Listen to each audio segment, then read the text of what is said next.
মধ্যপ্রাচ্যের আকাশে এখনো যুদ্ধের আগুন জ্বলে ওঠেনি, কিন্তু উত্তাপ স্পষ্টভাবে বাড়ছে। একদিকে কূটনৈতিক টেবিলে চলছে টানটান আলোচনা, অন্যদিকে নীরবে শক্তি সাজিয়ে রাখছে সামরিক ঘাঁটিগুলো। এই দ্বিমুখী পরিস্থিতির কেন্দ্রবিন্দুতে রয়েছে ইরানের পারমাণবিক কর্মসূচি এবং যুক্তরাষ্ট্রের সম্ভাব্য সামরিক পদক্ষেপের প্রশ্ন। সম্প্রতি যুক্তরাষ্ট্রের প্রেসিডেন্ট ডোনাল্ড ট্রাম্প আবারও কঠোর বার্তা দিয়েছেন।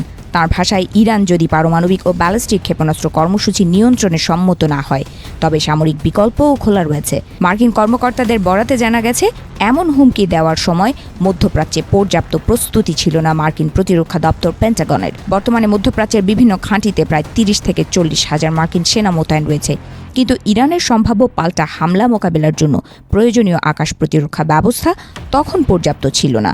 একই সঙ্গে বড় ধরনের সামরিক অভিযানের জন্য প্রয়োজনীয় অতিরিক্ত যুদ্ধ বিমানও ইউরোপ ও যুক্তরাষ্ট্রের ঘাঁটিতে অবস্থান করছিল। মার্কিন কর্মকর্তারা জানান, গত ২ দশকের যুদ্ধ এবং ইয়েমেনের হুথিদের বিরুদ্ধে সাম্প্রতিক অভিযানের পর অঞ্চলটি থেকে অনেক সামরিক সরঞ্জাম সরিয়ে নেওয়া হয়েছিল। ফলে পরিস্থিতি মূল্যায়ন করে জাতীয় নিরাপত্তা কর্মকর্তারা প্রেসিডেন্টকে অপেক্ষার পরামর্শ দেন। তাদের মতে আগে প্রতিরক্ষা শক্তিশালী করা জরুরি ছিল। হোয়াইট হাউসের পক্ষ থেকেও বলা হয়েছে, প্রেসিডেন্টের সামনে সব বিকল্প খোলা রয়েছে, তবে কূটনৈতিক পথেই সমস্যার সমাধানকে অগ্রাধিকার দেওয়া হচ্ছে। গত কয়েক সপ্তাহ ধরে যুক্তরাষ্ট্র, ইসরায়েল, আরব দেশগুলো এবং ইরানের মধ্যে আলোচনা চলছে। এই সময়ের মধ্যেই সামরিক প্রস্তুতিও বাড়ানো হয়েছে। Guided missile destroyer, submarine, ballistic ক্ষেপণাস্ত্র প্রতিরক্ষা ব্যবস্থা এবং টমাহক ক্ষেপণাস্ত্রবাহী প্ল্যাটফর্মগুলো ধীরে ধীরে মধ্যপ্রাচ্যে মোতায়েন করা হচ্ছে। বিশ্লেষকদের মতে এটি সম্ভাব্য সামরিক চাপ তৈরির কৌশলের অংশ।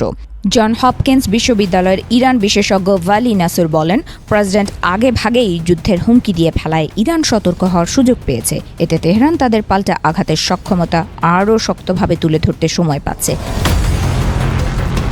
এদিকে হোয়াইট হাউসে ইসরায়েলের প্রধানমন্ত্রী বেনিয়ামিন নেতানিয়াহুর সঙ্গে বৈঠকের পর ট্রাম্প জানান, আলোচনা এখনও চলছে এবং চূড়ান্ত সিদ্ধান্ত নেওয়া হয়নি। মার্কিন কর্মকর্তারা বলছেন, সম্ভাব্য সামরিক পরিকল্পনার মধ্যে রয়েছে ইরানের পারমাণবিক স্থাপনা এবং ক্ষেপণাস্ত্র উৎক্ষেপণ সক্ষমতার উপর হামলা। পাশাপাশি নির্দিষ্ট সামরিক লক্ষ্যবস্তুতে কমান্ডো অভিযান চালানোর বিষয়টিও বিবেচনায় রয়েছে। তবে সাবেক সামরিক কর্মকর্তাদের মতে, যে কোনো পদক্ষেপের আগে প্রতিরক্ষামূলক প্রস্তুতি নিশ্চিত করা অত্যন্ত গুরুত্বপূর্ণ। বিশেষ করে কাতার, ইরাক, বাহরাইন, কুয়েত ও জর্ডানে অবস্থিত ঘাঁটিগুলোতে আকাশ প্রতিরক্ষা ব্যবস্থা জোরদার করা হচ্ছে। বিশ্লেষকদের মতে এই পরিস্থিতি এক ধরনের চাপ ও আলোচনা কৌশল। একদিকে যুদ্ধের প্রস্তুতি, অন্যদিকে কূটনৈতিক যোগাযোগ বজায় রেখে ইরানকে আলোচনায় আনতে চাইছে যুক্তরাষ্ট্র।